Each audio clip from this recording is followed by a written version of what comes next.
Welcome to another presentation at the East Trade Winds, hosted by Bernie Fransgrote and Wayne Pratt.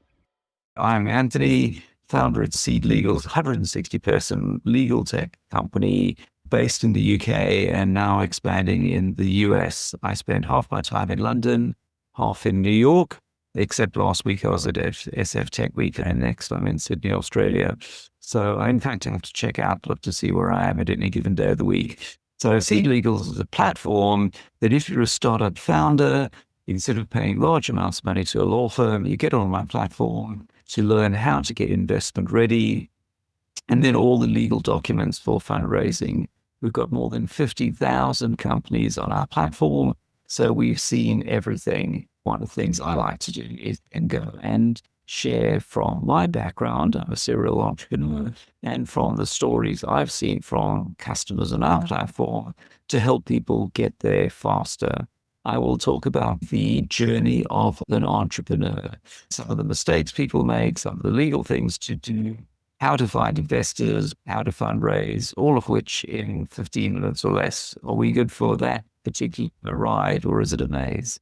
You're a founder and you start off by having an idea. We all know that you have to get the validation on it. You go out and ask people, what about this amazing idea? Let's say you've come up with this idea for a bicycle lock that uses blockchain, AI, and GPS. If your bike is stolen, you can find it anywhere immutable. You have to do validation. So you ask people, I've got this amazing new bicycle lock. Isn't it awesome? And people go, I'm not quite sure what they're talking about, but I don't want to offend them, a good friend. Of course it's awesome. So you ask the wrong people and you get the wrong advice. Thing number one is you buy a book called The Mom Test, $15 on Amazon. And it's called The Mom Test because you asked your mother and your mom goes, I have no idea what you're talking about with this GPS controlled blockchain, whatever, bicycle lock. But my son is so clever, of course it's a good idea. Instead, go out and talk to real people and ask them, how much would you pay for this? Have you ever searched for one of these? Do you own one? And if the answer is people have never looked for it, it may be a vanity project. And if you spend a few years building it, raising money and getting people to follow you on your startup journey, and it doesn't go anywhere, you'll wake up in a cold sweat wishing you had done that validation first.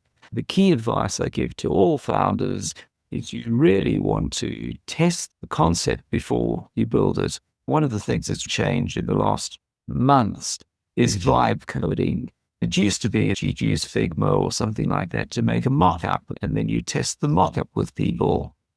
But now you can actually build something super easily yourself using Lovable or one of the others. Me, I do at least 2 websites per week using Lovable. At any time you've got an idea, go off to Lovable. I use Whisper Flow, which is voice to text. I've dictated more than 900,000 words in the last 6 months. I would go to Whisper Flow saying, make a website that might be make a better version of the website at URL that solves this problem, show 3 use cases, explain what they are, do a competitor analysis, and this is where Lovable is amazing. It will tell you I've compared these sites, include customer testimonials. Of course, it's going to make them up because you own the customers and it doesn't know who they are, and including a pricing section. The pricing section may surprise you because it may come up with pricing models you never thought about.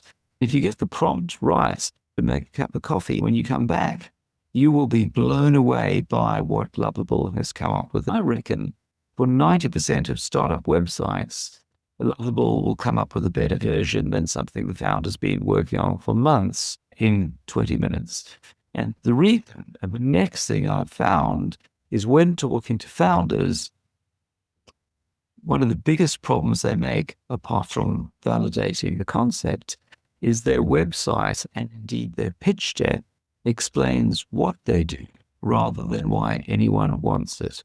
So here's the thing, when you talk to a founder and you ask them what you do, they'll probably explain passionately that, my bike got stolen, I could make this bicycle lock and it clamps on in this way so that yours will never get stolen.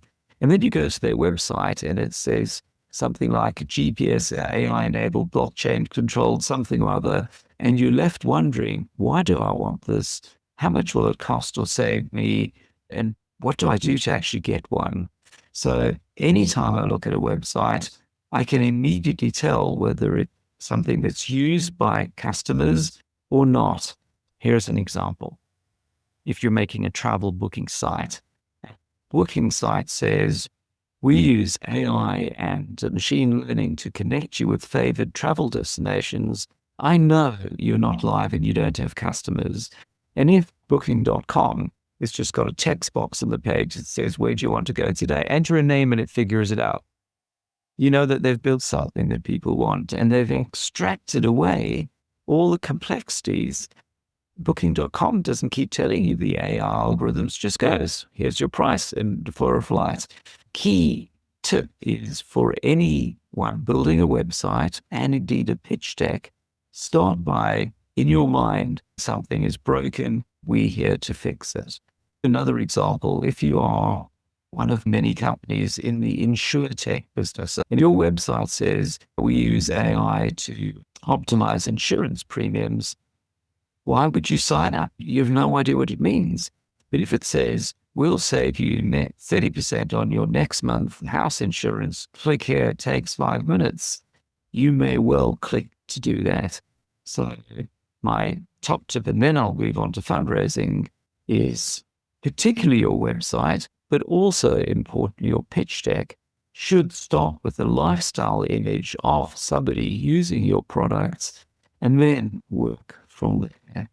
And I'll give you one more example on that, which is a couple of founders came to me explaining they were doing some software for the construction industry, CRM, AI. I basically couldn't figure it out. But after talking to them for a while, I said, who's your target audience? And they said, well, it's construction workers. And how do they use your software when they're on site? They use it to optimize the delivery of materials. Great. Let's make the next version of your website with some people in high visibility yellow jackets and hard hats standing on a construction site holding iPads, the name of your software visible, and it says, optimize your materials delivery, get started in 5 minutes, and everything becomes comprehensible. Now we're going to switch from product to fundraising. You validated your idea, done some user testing, you may have built a prototype, and you now are thinking, should I raise investment or should I fund it myself? So you always start by funding it yourself because you decide not to do it. You could just walk away. The problem is at some point it gets expensive and you may start spending $1,000 a month and then $2,000, and then $4,000 and then $8,000. And pretty soon you have to have a discussion with your spouse about where that money is going instead of whatever startup developers you've got. At some point, it doesn't make sense to use your own money. You should start using someone else's money. The time to stop bootstrapping and start fundraising is when your ability to fund it yourself is limiting the rate of growth. If only we could get a design, if only I could get a marketing or a salesperson, but I can't. I'll keep funding it myself. And that's not efficient because your life has value. If you can spend 2 years feeding it, as opposed to raising $500,000 or $1 million and getting people on board to build it faster, that may be a much better proposition, even if you're giving away some equity. So the point now flips over from you've built enough of it so that there's enough value that you can now raise at a valuation that makes sense, that you won't be giving away too much equity. So the next question is, who do I go to find investors? And of course, most founders don't know any angel investors. So you think, I need to find a VC. You do some Googling or you find lists on the internet of the top VCs in the Bay Area, New York, or wherever it might be. You start writing to these VCs and they're probably not going to write back. But if they do, the general answer you'll get is, love what you're doing, come back later. This is the bane of your existence as a founder. Love what you're doing, come back later. The reason VCs say, love what you do, come back later, is they've learned if they give honest feedback, then founders get really angry. And so they just give benign feedback that doesn't really help because it gets them off the hook easily. For example, if they say, I've just no idea what you're talking about, the founder might think the investor's stupid and it's obvious. So the investor doesn't want to admit that, or the investor may truly not know whether it's going to take off or not. So if you're a founder and you go into VC and they say, love what you later, ask for feedback. What do they really mean? And it could be, I've no idea what you do. Some users are buying it and then it becomes evidence. Or it could be, I understand what you do, but I don't think there's any market need for it. Maybe I understand it. It sounds great, but I don't think you can build it. Or I'm just not sure enough. I'm going to wait. The problem is this waiting isn't useful for you because you can't get to the next step unless you've got some money. So going to VC before you've got revenue, almost always, with rare exception, leads to love what you're doing, come back later, and you end up in this catch-22. For most startups, angel investors are your friend. So angel investors are everybody. How are you going to find angel investors? The median check from an angel investor might be 20K, maybe 50K. If you want to raise $1 million, you may be talking about 30 angel investors. You might get lucky and get some bigger ones, but it might be quite a few. So angel investment really works when you are raising maybe $500,000, maybe up to $1 million. More than that, you really need to start getting VCs. And that might mean you may have thought, I'm going to raise $2 million. But then you realize you're getting no's from VCs. So plan B might say, actually, I'm going to raise 500K and use that 500K to get some developers to build it, to get some traction, and then go back and raise at the higher valuation. One of the key strategies as a startup founder is to say, do I want to raise this big amount or raise in steps? And a classic mistake I see from many founders is take out a spreadsheet and work out the number of developers they need. I need 2 developers, data scientists, marketing, sales, a product design. I need like 10 people, and that's going to be $100,000 a year. I need to raise for 12 months, maybe 18 months. I need $1.5 million. Typically in an early stage round, you might dilute by 15%. So you take the amount you want to raise, multiply it by 6 to get post-money valuation. So you might start talking to investors. I want to raise $1.5 million on a $10 million valuation. And investors go, that sounds great. What if you build? And you go, well, I've got this here lovable design. Would you believe that I made this morning? And investors go, that's great. Call me when you've built it and you've got revenue.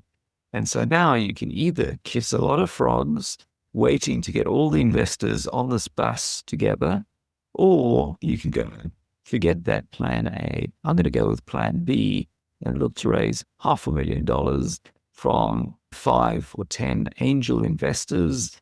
I'm going to raise with safes. I'm going to start building it. And then now that I've got some traction, I've built something, now I'm going to go to VCs or more angel investors and build later.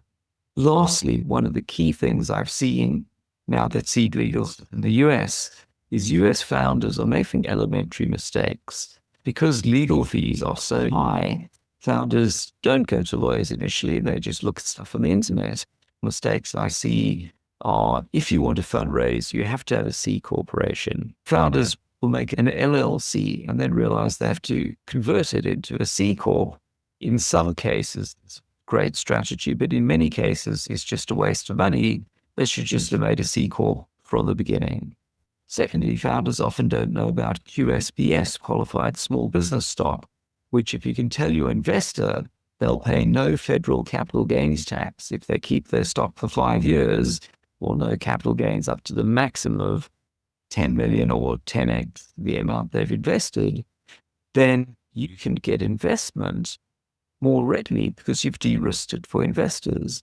There's also another tax break that almost nobody knows about called Section 1244 loss relief, which says if your business goes out of business, the investor, if they have the first $1 million investment, can write off up to $50,000 a year from their income tax.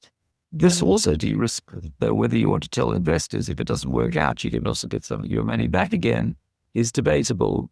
And the other thing founders don't know is how YC safes, the Y Combinator post-money cap safes. If you start stacking up safes, the dilution adds up all against you as the founder, and founders can discover that they've given away far too much equity. And if they raise 3 rounds with safes, they wake up one day when they do their first price round and realize they've actually lost control of the business because they've got less than 50% equity. So all of which is, I think there's a perfect opportunity for, if only there was a platform to solve that. And that's where my platform, SeedLegals, comes in. So we've proved this in the UK, where founders see when they come on the platform. And now in the US, my goal is that founders can seamlessly raise the safes or do a priced round, get all the help and advice so that they don't make those mistakes and get there faster. But I'm not here to plug SeedLegals. I'm here to share that advice. Unlock the full potential of networking with East Trade Winds. Are you eager to connect with our esteemed guest speaker and delve deeper into the ever-expanding universe of connections? Simply scan the QR code now and embark on a journey of endless opportunities. Join us at East Trade Winds, where we gather online via Zoom every Tuesday from 8 to 9 a.m. Eastern Standard Time. Whether you're a seasoned professional or just starting out, you're welcome to connect with us. Seize the moment, register for free, and start exploring today. Fancy sharing your insights as a guest speaker? We're looking for you. Reach out to Wayne Pratt to ignite your speaking journey. Email him at wayne@motivateyou.ca or connect with Wayne on LinkedIn. Don't wait. Take action and be a part of a global community that's shaping the future of business networking.